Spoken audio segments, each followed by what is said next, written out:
प्रेम कहानियाँ बस वो नहीं होती जिसमें एक नायक और नायिका अपने प्रेम के लिए दुनिया से जंग करे, अपनों से हारे प्रेम को जीते और मिसाल बने। कुछ प्रेम कहानियाँ बहुत ही आदर्शमय ढांचे में ढली होती है, जहाँ मान सम्मान मर्यादा विचार सब कुछ परंपरा होता चलता जाता है और फिर एक मुकाम पर आकर वो जीवन यात्रा सफल प्रेम कहानी बन जाती है। महानायकों की प्रेम कहानियों की इस सीरीज में इस बार हम लेकर आए हैं लाल बहादुर शास्त्री और उनकी धर्मपत्नी ललिता शास्त्री की वो अनकही सी किस्सों भरी कहानी जो दुनिया के सामने चर्चा में झारखम की आ गई। जब भी पूर्व प्रधानमंत्री का जिक्र होता है तो उनके स्वदेशी आंदोलन और स्वतंत्रता आंदोलनों में भाग लेने, प्रधानमंत्री बनने, पद से इस्तीफा देने, भारत पाकिस्तान जंग और फिर अंत में तस्केंट में हुई रहस्यमय मौत के बारे में होता है। कुछ जगहों पर उनके प्रेरणादायी किस्से मिल जाते हैं, पर उनकी सफलता, उन उपलब्धि और उनके साहस के पीछे अड़िग बनी उनकी पत्नी ललिता की बातें कम है। लाल बहादुर देश की आज़ादी के लिए जब तन मन से खुद को आंदोलन में रमाए हुए थे, तभी उनके परिवार ने 18 साल का होते ही उन्हें शादी के बंधन में बांध दिया। लाल बहादुर की बारात 16 मार्च 1928 को मिर्जापुर की ललामणि देवी के धार पहुंची और विवाह हो गया। लाला के लिए देश पहले था और शादी के बाद भी यही रहा।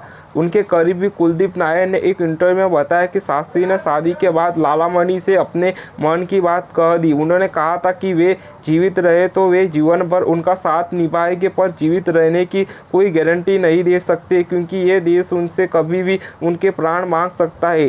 लालामणि ने प्रस्ताव स्वीकार कर लिया, वो भी इस शर्त के साथ कि वे हमेशा उनके साथ होगी, हर उस जगह वह अपने प्राण लेकर जाएंगे। लाल बहादुर मीरापुर स्थित 51 शक्तिपीठों में से एक ललिता माता के भक्त थे। उन्होंने दहेज में लालामणि के पिता से मांगा कि वे लालामणि का नाम बदलकर ललिता करना चाहते हैं, बाकी उन्हें ललिता एक जोड़े में ही चाहिए। शादी के दिन ही लालामणि ललिता बनकर सारे प्रस्ताव स्वीकार कर लाल बहादुर शास्त्री की पत्नी बन गई। लाला और ललिता के 6 बच्चे हुए। शास्त्री आंदोलनों में हिस्सा लेने के लिए अक्सर शहर से बाहर रहा करते थे। स्वतंत्रता आंदोलन के दौरान शास्त्री 9 साल तक जेल में रहे। इस दौरान ललिता शास्त्री ने ही बच्चों का लालन पालन किया। शास्त्री की जेल में रहने के दौरान ही उनकी बेटी बीमारी पड़ी। ललिता ने उसे बचाने के लिए धन जुटाने की कोशिश की, पर घर पर पर्याप्त पैसे नहीं थे। इलाज के अभाव पर उसके निधन हो गया। इसके बाद भी ललिता की हिम्मत नहीं टूटी। शास्त्री जी को उसके अंतिम संस्कार के लिए 15 दिन का पैरोल मिला था, पर ललिता ने उससे कहा कि वे अंतिम संस्कार के बाद वापस चले जाए, क्योंकि जेल में उनके और भी साथी हैं जिन्हें उनकी ज़रूरत है। जब लाल बहादुर शास्त्री स्वतंत्रता आंदोलन में जी जान से लगे हुए थे, तब ललिता किसी तरह उनकी मदद करना चाहती थी, पर शास्त्री ने बच्चों की खातिर उन्हें घर पर रहने के लिए कहा। फिर भी ललिता सारा काम निपट कर समय निकाल लेती और आंदोलन में हिस्सा लेकर महिलाओं को जमा कर योजना बनाती। इसी के तहत उन्होंने स्वदेशी आंदोलन का हिस्सा बनाने की ठानी। उन्होंने निश्चय कर लिया कि वह विदेशी वस्तुओं का बहिष्कार करने के लिए दुकानों के बाहर धरना देगी। फिर एक ऐसी दुकान को निशाना बनाया जो विदेशी कपड़ों के लिए ही मशहूर थी। अपनी साथी महिलाओं के साथ ललिता दुकान के सामने पहुंची। जो भी ग्राहक दुकान के अंदर जाते वे उसे रोक देती। वे ग्राहक को रोक तो देती, लेकिन उन्हें समझ में नहीं आ रहा था कि वो क्या बोले। इस तरह कुछ दिन गुजरे पर आंदोलन का असर नहीं दिखा। एक दिन उन्होंने यह बात अपने पति से कही। ललिता का संकोच शास्त्रीय भाव पे गए। उन्होंने कहा कि मुझे खुशी है कि तुम मेरा साथ देना चाहती हो, प्रयास कर रही हो, पर जब हम कोई नया कदम उठाते हैं तो प्रारंभ में असमंजस की स्थिति अवश्य उत्पन्न होती है, लेकिन यदि आत्मविश्वास के साथ उस कार्य को करने का निर्णय ले लिया जाए तो फिर कुछ भी मुश्किल नहीं है। आत्मविश्वास एवं साहस के साथ लगी रहे, अवश्य सफल होगी। पति का साथ पाकर ललिता ने एक बार फिर साहस जुटाया और इस बार ललिता और उनके साथियों से ग्राहक इतने प्रभावित हुए कि उनमें से बहुतों ने न सिर्फ स्वदेशी वस्त्र और सम्मान को अपनाया, बल्कि खुद भी इस आंदोलन में शामिल हो गए। जब ललिता माँ बनी और बच्चे उन्हें अम्मा कहने लगे, तब से शास्त्री भी उन्हें प्रेम में अम्मा ही पुकारा करते थे।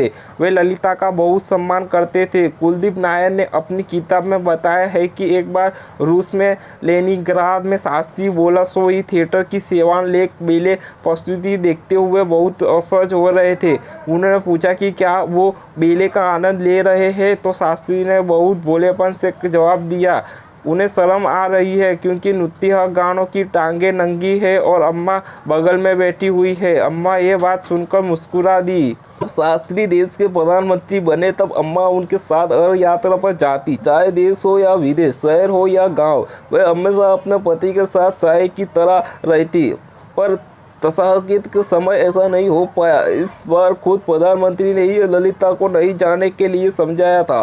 उन्होंने अपनी पत्नी से कहा था कि जनवरी के महीने में वह बहुत ठंडा होगी, ऐसे में उनका जाना सही नहीं रहेगा। उन्होंने ललिता से कहा वह कि हालत ऐसे है कि मुझे हर दिन की देर तक काम की व्यवस्था रहेगी और मैं तुमको बिल्कुल ही समय नहीं दे पाऊंगा। इससे तुम्हें अकेलापन महसूस होगा और बुरा भी लगेगा। मैं तुम अगली बार अमेरिका यात्रा पर साथ ले जाऊंगा। ललिता भी पति के आश्वासन से संतुष्ट हो गई। इस बात पर फिर बात नहीं कर पाई। यह पहला मौका था जब वे अपने पति से दूर थी, इसलिए उन्होंने अपने मन की बातों को खातों में लिखना शुरू किया। वे सारे खत संभाल कर रखती ही जा रही थी। 1966 में ताशकंद में भारत पाकिस्तान समझौते पर दस्तखत करने के बाद शास्त्री बहुत दबाव में थे। पाकिस्तान को हाजी पीर और ठीडवाला वापस कर देने के कारण उनकी भारत में काफ़ी आलोचना हो रही थी। उन्हें देर रात तक अपने घर दिल्ली फ़ोन मिलाया। कुलदीप नायर बताते हैं कि जैसे ही फ़ोन उठा उन्होंने कहा अम्मा को फ़ोन दो। उनकी बड़ी बेटी फ़ोन पर आई और बोली अम्मा फ़ोन पर नहीं आएगी। उन्होंने पूछा क्यों? जवाब आया इसलिए क्योंकि अपने हाजी पीर और छिंदवाड़ा पाकिस्तान को दे दिया। वो बहुत नाराज है। शास्त्री को इससे बहुत धक्का लगा। इसके बाद 12 जनवरी को पूर्व प्रधानमंत्री का पार्थिव शरीर भारत पहुंचा। ललिता शताब्द थी कि उनके मन में मलाला था कि वे क्यों अपने पति के साथ नहीं गई, क्यों उन्हें अकेले जाने दिया। काश वो साथ होती। ऐसी और भी तमाम बातें उनके मन में थी और हाथ में थे वो खत जो उन्होंने अपने पति के लिए लिखे थे। उस दिन पूरे देश ने देखा था कि ललिता को वे सारे खत अपने पति की चिता में जलाते हुए। ललिता ने अपने बेटे अनिल से कहा उनसे अब सारी बातें वही जाकर होगी। लाल बहादुर शास्त्री का जाना देश के लिए वो खबर थी जिसने अचानक हालत खराब कर दिए। वो वक्त देश में हरिक्रांति का था, विकास का था, और शास्त्री का यूँ चले जाना उनके पीछे बहुत कुछ अधूरा छोड़ देना देश था। हालांकि ललिता ने उनके जाने के बाद भी हिम्मत नहीं हारी। देश में किसानों ने हरित क्रांति के तहत खेतों में बीज बोए थे। उनका उत्साह बने रहे, इसलिए महात्मा गांधी और लाल बहादुर शास्त्री ने भी निवास 10 जनपद में के लॉन में विजय। वो जब शास्त्री ताशकंद गए तब जाने से पहले उन्होंने अपनी फसल को देखा, फिर वो वापस नहीं आए। की मौत के बाद ललिता अप्रैल में दोबारा 10 जनपद गई और उनकी बोई हुई पक्की फसल को काटा। वो ये काम किसी और से भी करवा सकती थी, पर उन्होंने अपने पति के बोए बीजों को अंकुरित होते देखा, पकते देखा और फिर उन्हें उसी सम्मान से अपने पास रखा जिसे शास्त्री रखते थे। ललिता ने एक इंटरव्यू में कहा अगर वे होते तो खुद फसल काटते। मैं उन्हें जानती थी, इसलिए ये काम मैंने खुद ही किया। तरह ललिता ने शास्त्री जी की कार का लोन भी चुकाया।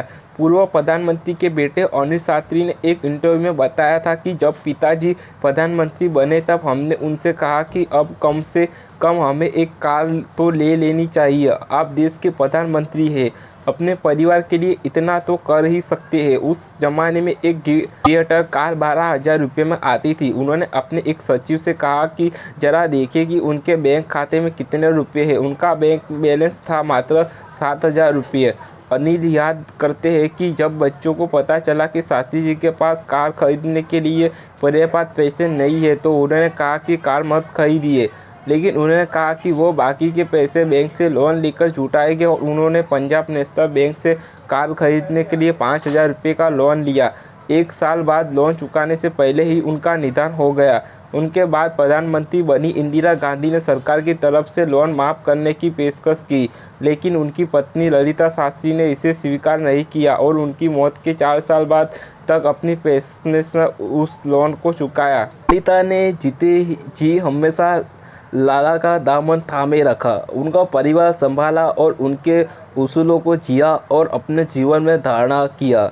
ललिता ने कभी खुद को या परिवार को अपने पति की कमजोर नहीं बनाना दिया, तभी शायद हमारे देश को लाल बहादुर शास्त्री जैसे प्रधानमंत्री मिले।